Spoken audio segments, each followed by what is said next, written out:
Okay, thank you everybody for phoning in. This is the 9th session out of 14. Even though the numbering is not sequential with the 313, this is an inserted session that we wanted to talk about today, BIM and Legal. So just a reminder that our IBIU is an accredited provider from the AIA, and this course will qualify for 1 learning unit. Once again, if you are an AIA member, and only AIA members, please enter your AIA number into the questions panel so that it's there on the list of registrants. Everybody who's non-AIA, so any other architecture or engineering membership across the globe, you will receive an AIA certificate, which you can then self-report for structured learning within your organizations. Okay, so we're going to focus on the legal impacts of BIM as it relates to architectural and engineering professions. We'll touch upon traditional design delivery models, the shift to collaboration or collaborative integrated model focused design delivery platforms and the potential impacts that may have on liability, and introduce some contract extensions designed to potentially address the impacts.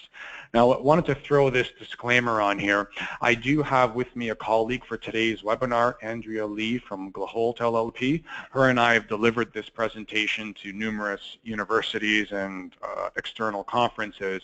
We just want to express that, you know, these views represent our views. This presentation does not constitute legal or professional advice, so therefore, you know, when the time comes, engage legal services, perform due diligence with respect to what has to be done. So we're going to utter that a couple times throughout the course here.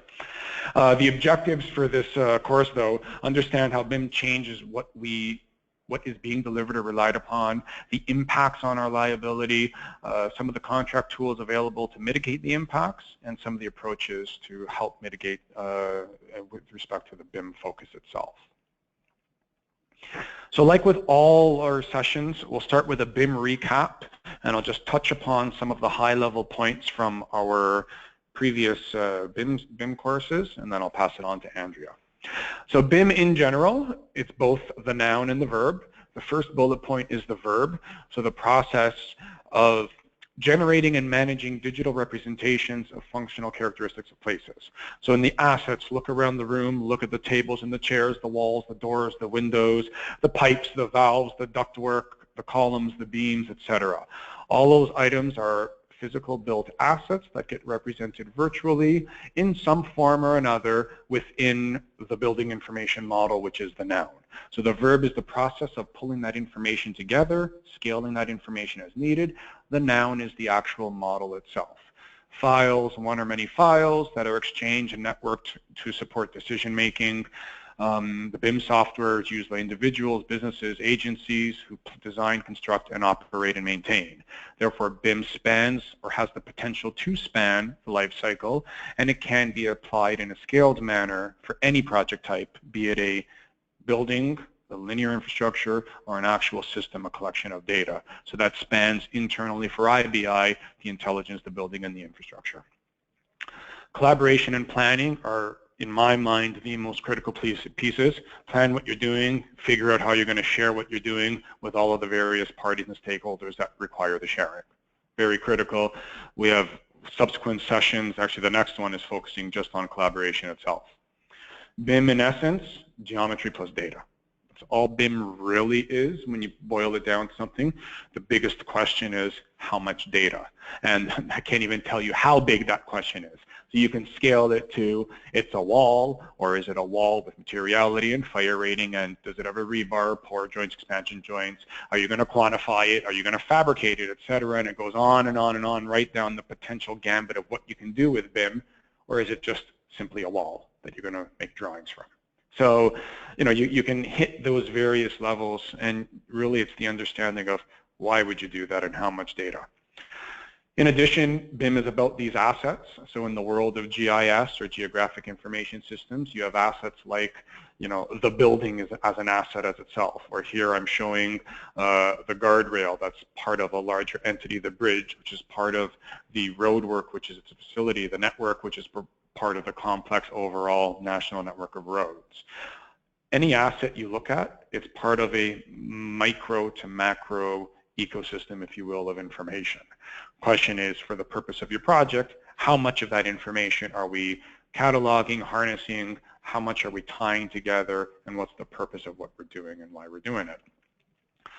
BIM is also about managing lifecycle information. So you could have an asset virtually represented in your model, which is tied via unique identification to other sources or streams of information. Here I'm showing a schematic, a spec, an O&M manual, and an operational screen, a SCADA screen. There could be hundreds, there could be few. The point is that if there's information pertinent to an asset you don't want to duplicate, you want to be able to harness, pull together, and expose for the benefit of the downstream user, which is ultimately the owner. That gets to, why would you BIM and what are you BIMing? And those are very important questions in the planning perspective. This wheel of what can be done when you BIM. In the second session, we talked about those base BIM uses. So if you open up a Revit model and you're using a tool like Revit or EcoSim or Civil 3D or Inroads, you're doing modeling for the sake of reviewing your design, basis for visualization, either just quick visualization or the premise for super advanced visualization with our internal visualization specialists, and you're making your drawings and schedules. That's the base thing that you do anytime you use any type of BIM software. The typical uses are what you may hear contractors say: cost estimating, scheduling, specs, various types of analysis. And then the advanced or custom uses are the ones that you may never have thought about, or you may not have a project that even remotely is looking at those, but you take a steel model and send it to be fabricated. I take all of my mechanical units based on the model's data and the quantity counts, we direct procure them for application on the project. Possibilities there in DB type projects. In design bid, probably not, but maybe it's something the contractor will take our models and further, depending on what information is turned over. And I always like to stress here, operations asset management. That's the owner's side. So when they're exposed to BIM, they're not architects and engineers looking to do designs. They have built assets. They have physical locations. They have data about the assets. And they know that we do this BIM thing. So they want to pull it all together and say, you know what? I want you to not only BIM what I have, BIM what you're going to make, and give me something at the end of the day that ties all this data together. And aspects of that is starting to find its way into RFPs. Then the question is, when that's there, what does that mean for us as design professionals? What does that expose us to from a liability perspective when the RFPs are inserting what traditionally would have been non-design focused functions? BIM, in this concept of the BIM execution plan, you got to plan it. So you can have formal or informal execution plans. It doesn't really matter, but you got to know what you're doing and why you're doing it. We do have templates that'll be subject of the September presentation. We'll go through some of those, just help to lay the premise. But the point is, you want to say, this is the goal. We are doing BIM because we want to make ourselves more efficient with drawings and schedules. We want to run automated clash interference, clash detection, whatever the case is. And then what are the BIM uses that will help you to achieve those goals? That's in essence all the BIM execution plan is. And then you want to ensure that the goals are in alignment with scope, schedule, budget, quality, risk. Because oftentimes I hear BIM being discussed void of project delivery, void of the impacts that it may have to the bottom line of the project, the value, the return on investment. And this triangle is a fundamental piece of the project delivery courses that we offer. And the discussion there is resources, scope, and schedule. You take off any one of those vertices, the triangle fails. Equally, you take the BIM execution plan, and it's supposed to enhance quality. If it's enhancing it too much, meaning we're doing more than we planned, the triangle explodes. If it's making it even worse, quality is decreased, the triangle implodes. So you want to find that balance. If the BIM execution planning process is not done in collaboration with what you're seeing in that triangle, it's bound to fail. Now, you may get a good product, you may get a good design, but in its relationship to the overall metrics of the project, it will not work as designed. It won't be proper. Next is level of development, and this is, I label it the latest buzzword. This is what's finding its way into our contracts. You will do an LOD 300 model, Or then you get to RFPs or contractors saying, well, can't the designers do 350? Can't they do 400? Can we get them to promise and sign them up for more? And then there's the ramifications. So I like this example here because, you know, I stress design is LOD 300. And if you look at the difference there between 300 and 350 relative to steel, it's a great example saying, yeah, we'll specify sizes of main structural members. We may have non-graphical information that's very critical about connection details, some steel materials, some finishes, but that all has to go through the shop drawing process to get to the 350 point where the fabricators are signing off on those shop drawings, taking liability, and feeding back into the whole construction process. 350 is talking about, you know, miscellaneous members, elevations, locations of connections, types of connections, base plates, gusset plates, all the stuff that as an engineer, structural engineer, no, that is post-design. So I want to be very critical from that perspective, saying that we may imply or suggest relative to what we're designing at the LOD 300 level, but we need to be very forceful when we're talking about LOD relative to what we're signing into delivering from a contractual perspective. In the UK, they talk about level of detail as grade 1, 2, and 3, and it's a very similar concept there. Understand how much detail you need versus want versus don't want to touch. And it's very critical because, you know, someone, if you're visualizing the chair, obviously grade 3 is good, but if I'm doing an architectural project, I just need grade 1, really. I don't need the higher grades. So keep that in mind. It helps to inform the BIM planning process as well as what we're willing to commit to. There's various types of tools in the industry from a software perspective. This was the last course last week. Tools are divided into buildings, plant, and civil, and the reason for that is really focused on the analysis end. You can do specific types of analysis relative to the tools. So buildings, you can do structural, energy, daylighting, etc., but plant tools are the ones that let you do pipe stress analysis, hydraulic flows, whereas civil tools let you do cut fill analysis and stratifications of your subsurface terrain and analyzing shifts and movements in those stratifications. So when I look at that within the world of IBI, we've got pretty much we're Revit on building, but on the civil, we're Civil 3D Inroads and Geopack, and on the plant, we're looking at Plant 3D. So there's very specifics around what we're doing, and then, you know, just understand what the tool is, why it's there, and then we can go forward. Once we have the software, we want to wrap it around a platform, and that platform is your CAD application. Is it AutoCAD, MicroStation? What are your layers and line weights and all of that stuff? We want to have that all of that contained. Get your hardware understood, and then start to focus on where's the information going, where else might it be going, and how are we getting it there? And that's a huge question. How do we deliver this information? What is the information we're delivering? And does it have to abide by any one of these industry standards? The specs in BIM touched a lot on these, but we have data exchange formats specific to plant information, specific to building information, the second bullet, the industry foundation classes. Very heavy globally relative to the Build Smart Alliance and being able to exchange information irrespective of what software was used to pull that information together. And lastly, we want to connect people. So when you're collaborating, this will be next session, want to create, manage, and deliver content. We want to preserve what's good, collaborate along the way, and be able to globally manage that effort for the betterment of the project, increasing quality, increasing value, return on investment. That's a lot of BIM in 15 minutes, but that is a quick summary of where we've come to. And now we're going to shift focus looking specifically at the legal impacts right now. And this first slide, this is kind of like the teaser slide when I turn it over to Andrea. You know, when we talk about all this BIM, and I was alluding to a lot of this, who's accountable? So we're giving information. Does that mean I'm now professionally liable?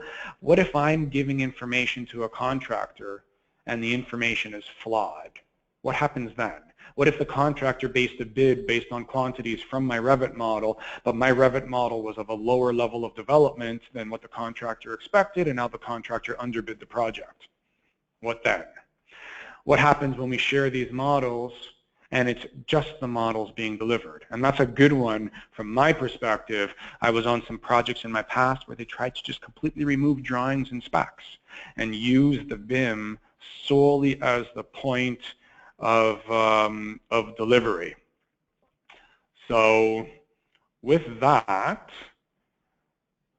I'd like to turn it over to Andrea. She just said her screen is stuck. Andrea, are you there? I am here, Brent. Can you hear me? Yes. Okay, so my slide was stuck on your great graphic there showing how the solution pulls all content together. But maybe as I speak, you could just turn the slides for me because I have okay, let's do that. So okay. we're going to be on slide 21 now. Okay, that's great. So good afternoon, everyone. My name is Andrea Lee. I'm a partner at Glayholt LLP, which is a construction law boutique here in Toronto. I studied architecture before I went to law school, which is where I met Brent. And I can assure you that BIM was not a hot topic back then as it is now. So this section of the presentation will really examine how contracts have developed in Canada, the US, and the UK to address the growing use of BIM and to try and mitigate some risks that are involved with this more collaborative approach. So we'll start with Canada and the architectural and engineering standard form contracts that are available here. And these have traditionally governed more of the design build projects or the design bid build projects. And they really dictate the roles and responsibilities of clients and design professionals, or their subconsultants. So, for example, when we're speaking about the RAIC or the OAA architectural standard forms, both of those contracts, for example, include sections which deal with architects' responsibilities, clients' responsibilities, budgets and estimates, copyright, importantly, liability of the architect, and insurance provisions, termination of services, and payments to the design professional. Similarly, the ACEC, which is the Association of Consulting Engineering Company, they have forms which also guide relationships between the clients and the engineers, or the engineers and their subconsultants. And again, similar to the architectural standard forms, they also set out the engineer's responsibilities, the client's responsibilities, the scope of services, dispute resolution clauses, and payment to the professionals. So if you could go to the next slide, please. Yep. There you go. Slide 22.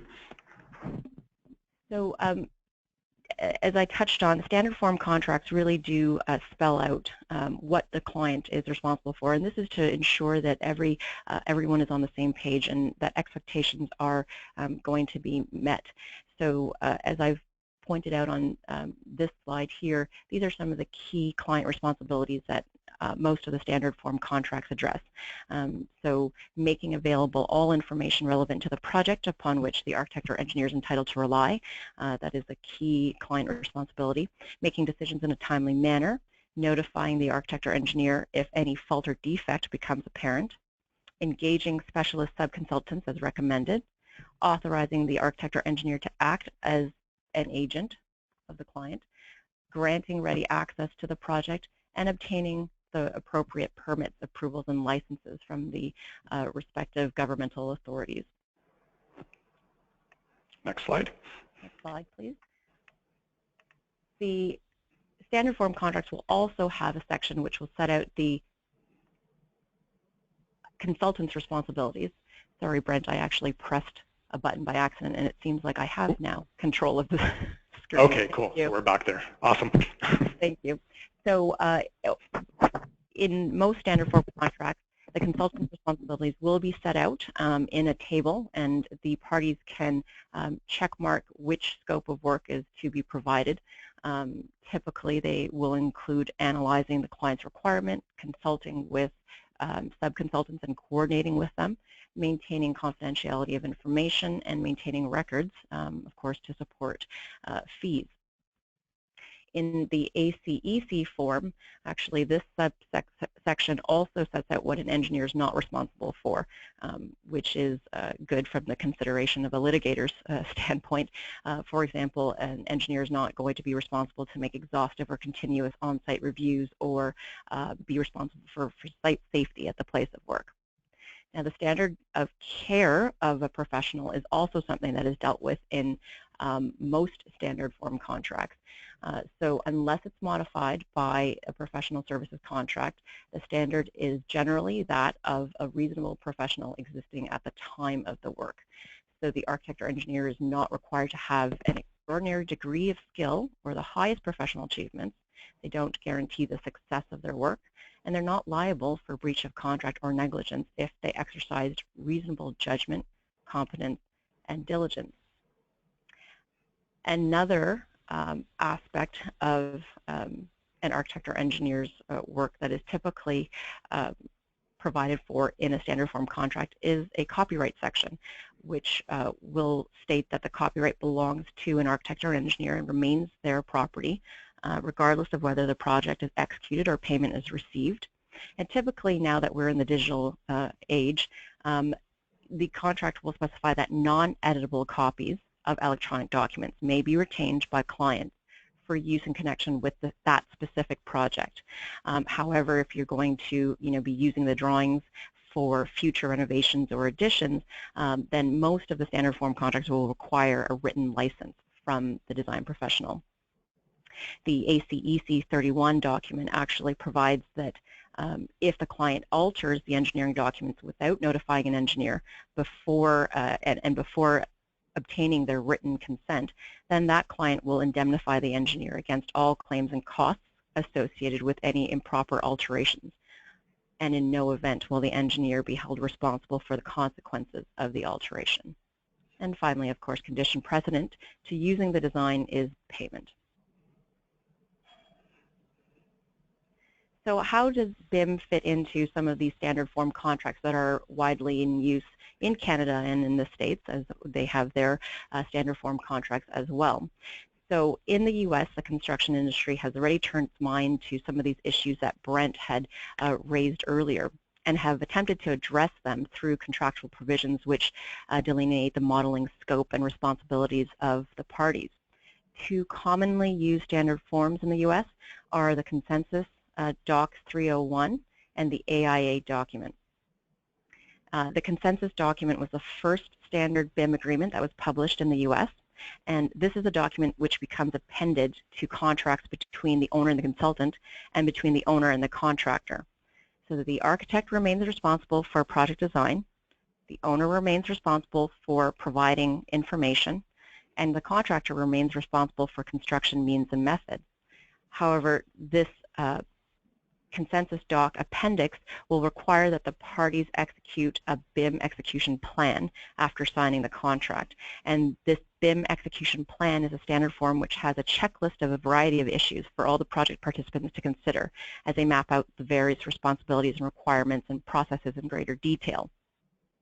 The most crucial element, I think, of the Consensus Doc appendix is that the scope of models and level of reliance that may be placed on those models is set out in the BIM execution plan. So the AIA document is now more commonly used than the Consensus document. It's intended to be used with companion documents, G201 and G202, and these guide, they are the Digital Data Protocol form and the BIM Protocol form. So one of the differences between the AIA document and the Consensus document is that the AIA document establishes an administrator of the BIM. So this administrator is responsible for facilitating revisions to the BIM protocol, compiling a BIM archive at the end of each project milestone, and creating procedures for storing and preserving BIM at the end of the project. Well, until very recently, there was no simple way to incorporate BIM into a construction contract here in Canada. So, parties were either reinventing the wheel every time BIM was proposed or looking to the US or elsewhere for some precedents. And so, despite all of its advantages, BIM was being minimally used in Canada as parties are wary of the technology and collaboration. but on October 31st of 2014, the Institute of BIM in Canada, IBC, released the IBC 100 2014 document, and it it was published really at the end of the year, so it became more widely publicized in 2015. But this appendix is based on the AIA's form. It has it's comprised of the BIM contract appendix, envisioned to be used with the RAIC standard form, the ACEC standard form, or the CCDC contracts that are available out there.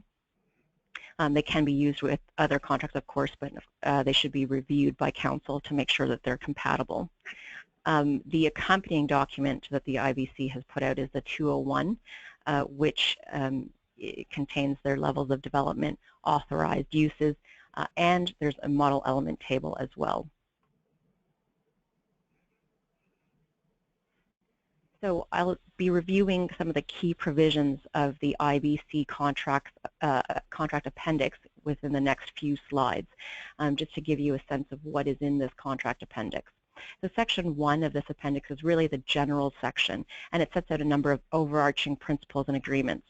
For example, I've put up here on the screen Article 1.5, which allows parties to the project to require others to prove that the appendix has been incorporated into their contracts on the same projects.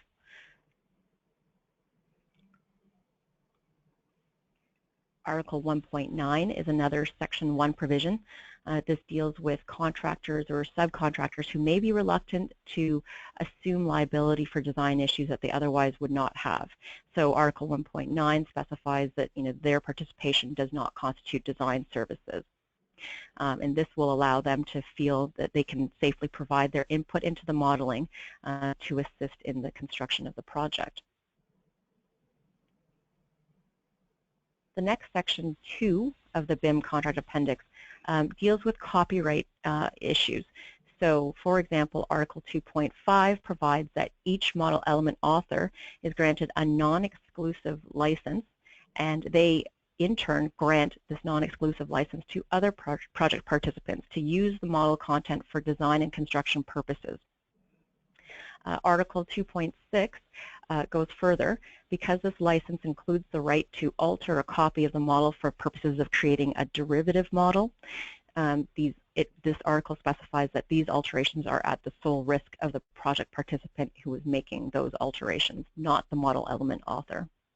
And I want to just pause there for a moment. Creating the derivative model, that was a very critical sentence for me, because oftentimes there's a lot of back and forth, especially on DB and P3 projects, where the perception is it's a shared model by all parties across the life cycle, or oftentimes that division between a purpose for design model that's living in parallel to a purpose for construction model. The construction is a derivative model, so they're going to have to do what they need to do to achieve their goals. They can't impede what's happening in design, but these provisions allow for the sharing of that information, which is important. Right, without feeling necessarily the risk of opening up yourself to liability once the derivative model is made. So, and just the last article on this slide is that the license that is granted or given may be suspended or revoked in the event of non-payment or breach. So this reflects some of the language that is already existing in standard form contracts for non-BIM projects. So section 3 of the BIM contract appendix really talks about risk and reliance of the parties. So for example, Article 3.3 specifies that if a party is using or relying on the model in a way that is not consistent with a way that has been defined or agreed upon, then this use or reliance is really at its sole risk. And the party's liability related to modeling activities shall be limited to direct damages. This is what Article 3.9 talks about. For those of you that may not be quite so familiar with it, direct damages in the case of, let's say, a roof collapsing. Direct damages are those related to the destruction of the property and its contents, whereas consequential damages are things including having to relocate the business or loss of productivity during that time. So this contract appendix is very clear that we're only dealing with direct damages and not consequential damages, which can grow to a very large number.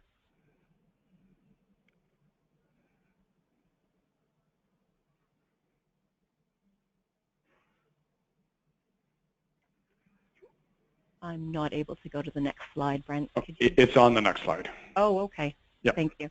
No So problem. section 4. Oh, let me go back. Hold on. Okay, there we go. Thank you. So section 4 deals with modeling scope, and I've taken a little screenshot here and tried to show you what this part of the IBC contract appendix looks like. This section really has a lot of fillable fields that parties can contemplate, discuss, and note down and really tailor to their own project. So for example, 4.2 will set out what portions of the project are going to be modeled. Article 4.3 will allow the parties to define the anticipated authorized uses of the models on the project. Article 4.4 lets you set out a list of what record or as-built models are going to be required. And Article 4.5, as I've copied here and pasted onto this screenshot, lets you decide as a group what post-construction models will be provided and who is going to be responsible for that deliverable. And this goes right back to the BIM uses wheel I showed at the beginning. They're going to do these post-design, post-construction uses of a BIM model. If it's not planned at the very beginning, it's just opening up for years and years of arguments and disputes over who's accountable, who's responsible, who should have done what, whereas here it lays it out on the front end, which is incredibly important. In section 5 I'll call it the section which goes on to require that the parties need to think about and set out in further detail their BIM protocol. So as soon as possible after you've signed the appendix, the parties then need to get together and create their BIM protocol, which must at a minimum touch on the 5 elements that I've set out there on this slide. So as I mentioned before, the IBC has a companion document, and that itself is a protocol that you can follow, or parties can follow. And if they decide to generate their own protocol, then it must at least identify the model element authors, define LODs, identify what the project milestones are, identify the construction classification system, and set out a model element table, which really then goes into further detail to indicate the level of development or design to which each model element shall be developed at each project milestone. And just to interlude again, number 4, that's come up quite a bit. So the classification system, if you attended the specs in BIM course, that's when we talked about Uniclass, Uniclass 2, Uniformat, Omniclass, Master Format, and that's 5 of a possible, I think there's 10 out there. And we've had some projects where we would get feedback from contractors saying, oh, we expect you to put Uniformat coding on all of your model's components. And you just take a pause for a moment and you say, well, hold on. That was never planned, never anticipated. It's not in our execution plan, whether formal or informal, and it leads to some intriguing dialogue. So that's a huge one because that has impacts on, for example, all of our Revit families, all of our Civil 3D components. Maybe it would involve an updating of our libraries.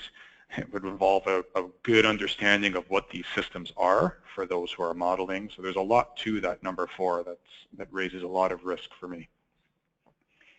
Right, another aspect of this particular section of the BIM contract appendix is that it also lets the party establish who the model manager will be and what that manager's roles and responsibilities are.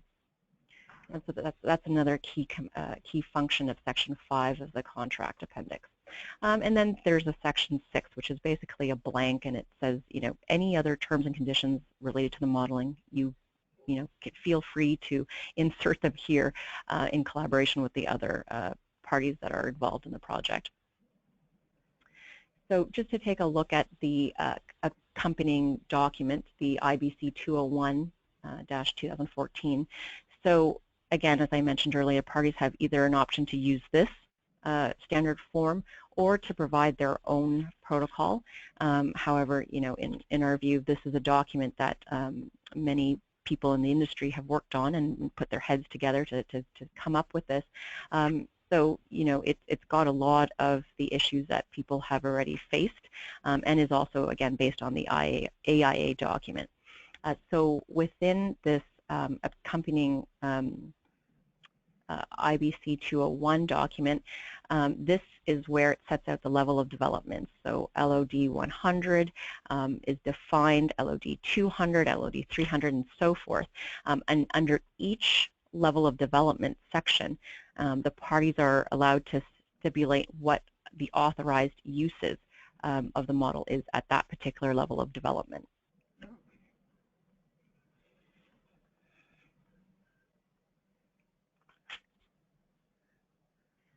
So being a litigator, I tried to go out there and really look for some examples of good BIM litigation that has surfaced, because in a lawyer's world, well, if you've got so much collaboration, but there's still a bit of uncertainty as to the roles and responsibilities of the party, then certainly there must be a lot of litigation out there on related to BIM projects.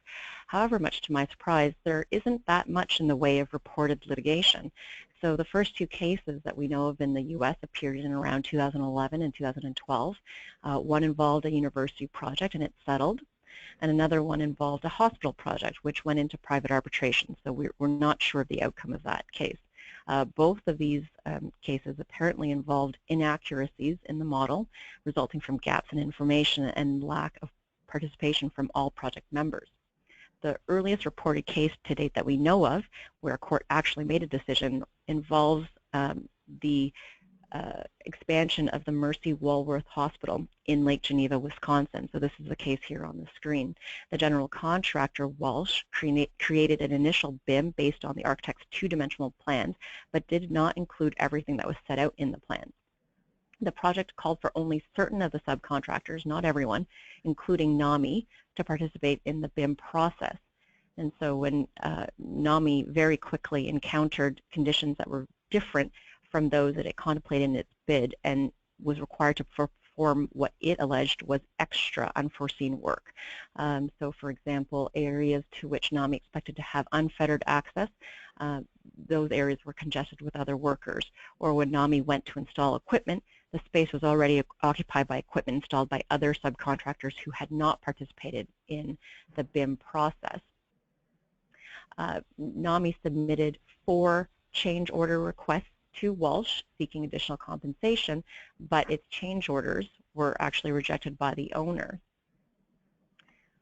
And there is a subcontract clause in the contract between Walsh and NAMI, which states that in the event of a dispute relating to or arising from any act of the owner or architect or involving the contract documents, NAMI is bound to Walsh to the same extent that Walsh is bound to Mercy. So since Mercy rejected NAMI's change order request, Walsh took the position that it too did not have to pay for these additional changes. And the court did find that NAMI had not led enough evidence to show that the change order requests were really the result of an alteration to an existing contract requirement concerning the work that was to be done. So, in the court's view, the work that was required to be done didn't change in any significant way. It just so happened that NAMI couldn't perform it in the way that it wanted to, but the scope of work didn't significantly change. So one of the lessons to be learned from this case is that when BIM is being used, it is really best to have all parties contribute, or to know which parties are doing what at what time, not just to have a few parties contribute and the others sit out. And this issue could have been addressed by, for example, IBC's contract requirements that all parties demonstrate that they've included the BIM appendix in their respective contracts.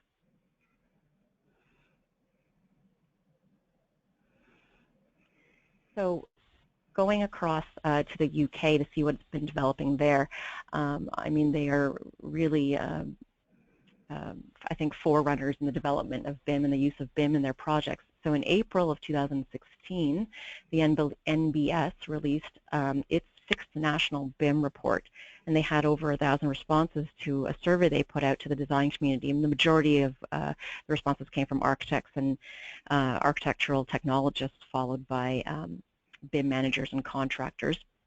But the survey suggests that the prevalence of BIM use is in London, and followed by Northern Ireland and Wales. The people surveyed, 54% of these people reported being aware of and currently using BIM. For the remainder who reported only being aware of BIM, 86% of those surveyed believed that in a year's time they would be using BIM, and 95% of those believed that they would be using BIM in 3 years. So we really see, I think, in the UK a shift towards most of the projects being pushed towards BIM. I do have a last bullet point here in light of the recent Brexit development. The push towards a standardized BIM use may be a bit in question, but I think given the response that this survey generated, it, regardless of whether or not we see a bit of a breakup there in the government, I think that architects and design professionals will certainly continue to push forward with the use of BIM. So in the UK, there are also several widely used BIM standard form contract supplements. There are documents put out by the Royal Institute of British Architects and PAS and BS. The CIC protocol resembles the IBC BIM contract appendix most closely. The first edition of this protocol was released in 2013, and it was drafted for use on all construction contracts supporting BIM at level 2.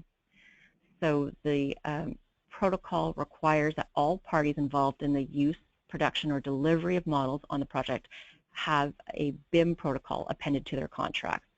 The responsibility for ensuring that these protocols are in place lies with the employer named in each of the agreements. And the protocol also requires that the parties appoint someone to be an information manager with no design-related duties. So really, I think this concludes my portion of the presentation. But just the lessons that I'm learning from seeing the growth of BIM on projects worldwide and by governments and private entities, and seeing more collaboration between design professionals and all project participants, is that there are these standard form contracts which are being developed, which have been developed by the industry stakeholders. People have put together their heads and come up with some standard form contract appendices to address issues which often do arise with a more collaborative approach and use of BIM technology. And I think the takeaway is that if you're contemplating using BIM on a project, you and your legal counsel can look at the available forms published by the organizations in your respective countries and think about appending them to your existing contract, or even selecting key provisions from these other BIM forms that are out there. Because I think the more certainty and understanding that there is around the process and certainty of the rights and obligations of the project participants at an early stage, then the less litigation can be expected to arise down the road. That's excellent. Thanks, Andrea. Before I take it back to there's only 3 slides left, I did want to throw up a poll. So I'm going to start this poll. Question, have you ever delivered the model to a third-party entity, owner, contractor, etc.? Simple yes or no. And then I'll throw another one up after. So based on what, everything Andrew has described, for me, it's not this presentation today was not about fear. I think it's really about hopefully building a comfort level around the fact that, there are systems and tools out there to support the move that technology is making relative to our professions. Because oftentimes I'll field questions, hey, somebody asked for the Revit model, should I give it? That's an awesome question to ask, and I think it's very important to have that answer, right? So just looking at the voting for this poll question, we've got 53% no, 47% yes. That's a pretty cool split. So let me close the poll. Okay, we'll go to the next slide here. Within IBI, and again, these are one of the things that internally we are looking for legal to help us to manage. We have what's called limited of liability for digital turnover, and we have this usually for BIM models, and we have another separate thinner version for CAD files. The idea there is we want to have some limitations in place. This is assuming that you may or may not have a BIM contract appendix in place. So if that's the case, most likely what would have happened is you entered into a regular design bid project, design bid build. We build a Revit model, we deliver our drawings and specs, maybe some visualization, maybe we show the client, maybe there's a little bit of talk, and all of a sudden it's, hey, IBI's got a BIM model, could we have it? Well, what does that mean? What's it going to be used for? Is the level of development good enough for what they want to use it for? What risk does that put onto us? So our legal department is going to actually have a good look over this limited liability agreement. The idea is it's like when you go into a website, you sign the waiver form, whatever the case is. We want to make sure that we're giving this information really to protect ourselves, say, you know what, we are okay being collaborative, we're okay sharing technology, we're okay being part of the overall development of this information for the betterment of our clients or owners.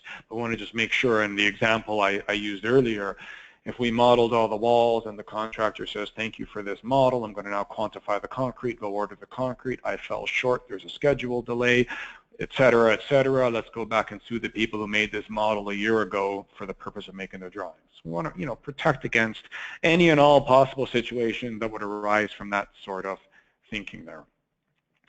One more poll that I did want to throw up. When turning over digital information, BIM or CAD, have you included any form of disclaimer? Don't care if it's this form or any custom form. I'm just curious, and if it's no, it's no. It's all good. It'll give a good gauge of the audience here. The good thing is that we do have a good majority saying yes. So what we're trying to do globally is to standardize on what these disclaimers, how they will look. So the legal department gives their feedback on it. We make them available globally so that if myself or my regional leads are answering this, hey, somebody asked for a civil 3D model, a Revit model, a CAD file, is it okay? And usually the default answer is sure, but be sure to include one of these.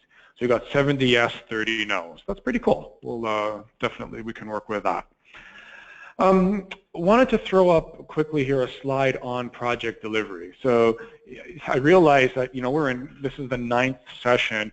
I always talk about DBB, DB, DBO, etc. And I thought it would be good just to throw this together. This is actually from the Canadian Handbook of Practice for Architects, but I've seen similar ones delivered by the AIA, similar forms delivered by REBA in the UK. So, very common practice here, but this is Canadian focused, so I do apologize for everybody else non-Canadian on the call. But, when I think of the BIM world, the perfect world is the bottom left, Integrated Project Organization. So that's this IDP, Integrated Project Delivery. Everybody's together. We're all sharing risk, sharing profit, exchanging information. There's no walls between legal entities. It's actually, it's wonderful. But I think in my lifetime I've been on one project that was sort of, didn't even achieve it, it was trying to achieve that. So more so what we're getting is, there's a whole host of design bid builds still. So the architect and the contractor are separate, we're both contracted to the owner. From a BIM perspective, that dotted line, that's been the biggest bone of contention. How much do I give to that contractor across that dotted line with respect to my liability risk, etc.? And then what if my stuff isn't good enough, and what if they want more, and will they be able to have any backlash back towards the design organizations? And then conversely, when construction is completed, what does it mean for the as-built/record drawings? What do I have to do? And what if they want an as-built model? Do I take my LOD 300 design model and update it? Do I have to take the contractor's furthered model if there is one?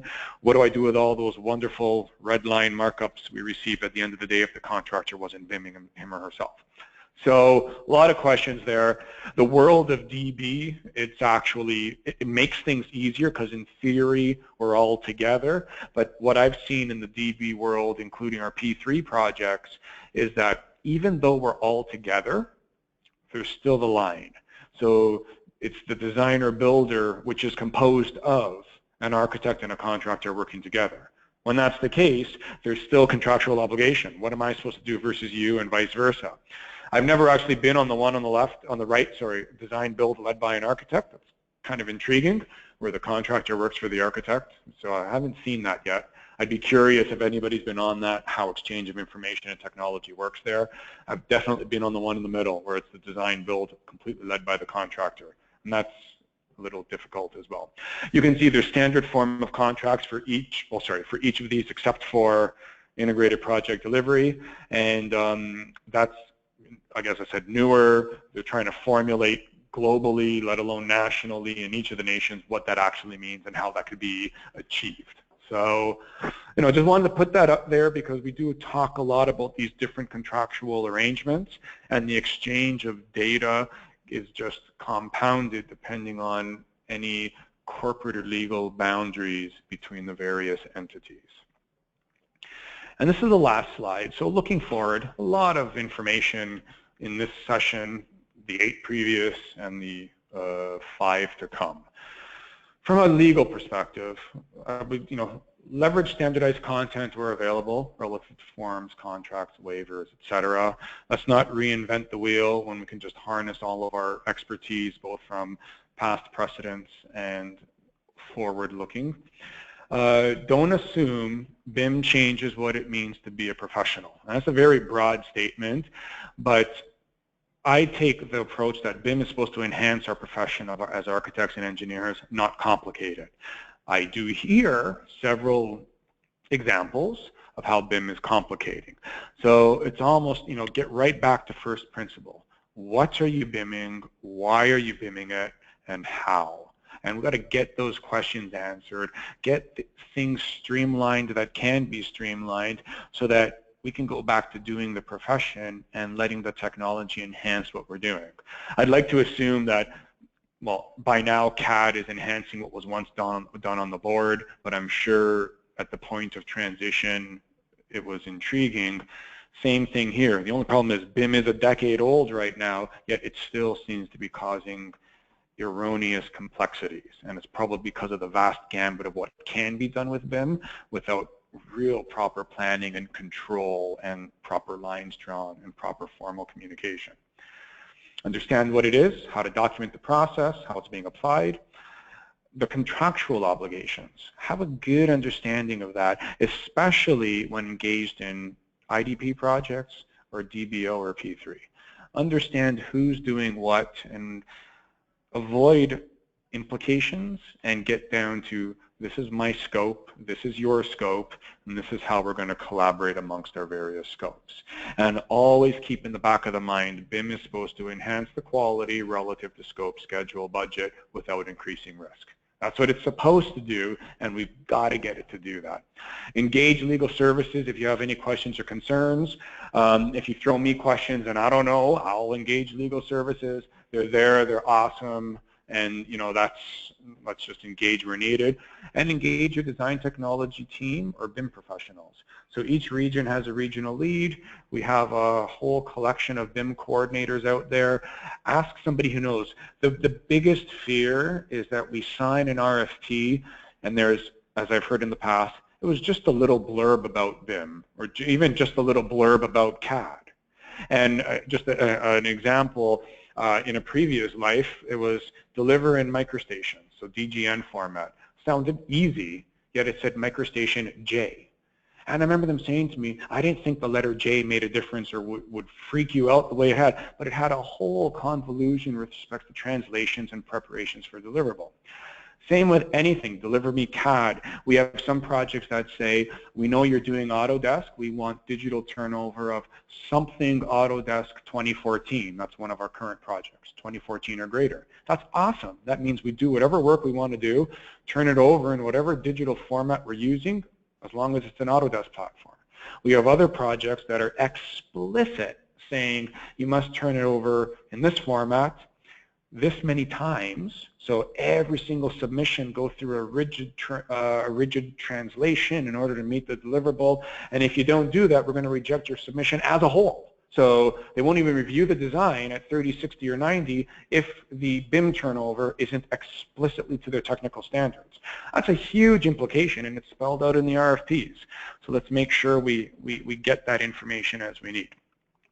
And with that, I'll open it up to the questions. Just a reminder, though, before that, the BIM Collaboration Session is going to be on August 30th, and then Project BIM Leader Coordinator will be September 20th.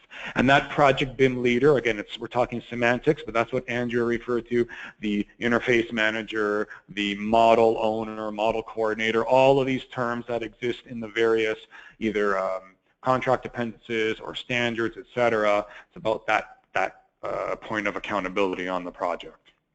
So with that, sorry, Andrea, I didn't embarrass you with your picture on this one. But we'll open up to questions here. Okay. What's the definition of agent? So Andrea, maybe I'll give you that one where you said the designer is able to act as an agent for the owner. Sure. So an architect or an engineer as the owner's agent is really going to be able to stand in the place of the owner at a meeting, convey information that the owner may have to the contractors or the subconsultants, to really act as a representative of the owner. Now, in terms of what authority the architect or engineer will have, well, let's say if it's in respect of approving a change, the architect or engineer can certainly approve a change, and that will be binding on the owner. So, they do hold a lot of power in that regard by acting as an agent of the owner. Awesome. Thanks, Andrea. Question, can you send a link to the turnover of BIM and CAD? Certainly, what I'll do just very quickly here, if we go to the design technology site, and just for the sake of the recording here, we've got the BIM page, and then if I select, sorry, let me scroll down here, it's under the buildings, and then you will see here legal. And inside the legal folder are all of our current items that have been collected or that are being reviewed. So this is a limit of liability. These are all being reviewed by legal so that we can get one consolidated document. But I can definitely send a link out, maybe as part of the thank you for the webinar. The last question on here, the IBC contracts seem to be covering some items that would typically be included in the BIM execution plan. If they are used, would the IBC docs replace those parts in the BXP, or would they be reiterated? And from my perspective, I think we would probably reiterate them, because the BXP is a living document, and what I've seen some entities do where there's BIM components in the contract is to just state the signed contract between these parties outlined the following, and basically dump an image of what, so it can't be modified in the BXP, but there's an image of what was contained inside the contract or the contract appendix, and then the BXP would further it accordingly. Does that make sense, Andrea, as a response? Yeah, and I think the IBC BIM contract appendix is really envisioned to be used where, there hasn't been anything set up already. So it's going to be appended to a standard form that is in existence, and it's just, this is the only document that's going to talk about BIM, and then, of course, the protocol to come, with that. But this is why when you're not using it in conjunction with one of those standard form contracts that we talked about, you really need to get legal involved to review for compatibility or redundancy. Awesome. Thank you, Andrea. And that's all the questions I have. So we're actually right at 1 o'clock. So Andrea, thank you very much for doing this webinar with me, and I look forward to the next time we do this again with some other venue. And everybody else on the call, thank you for phoning in, and I hope you're able to phone into the next one on the 30th. Great. Thanks for having me. Thanks. Bye, everybody.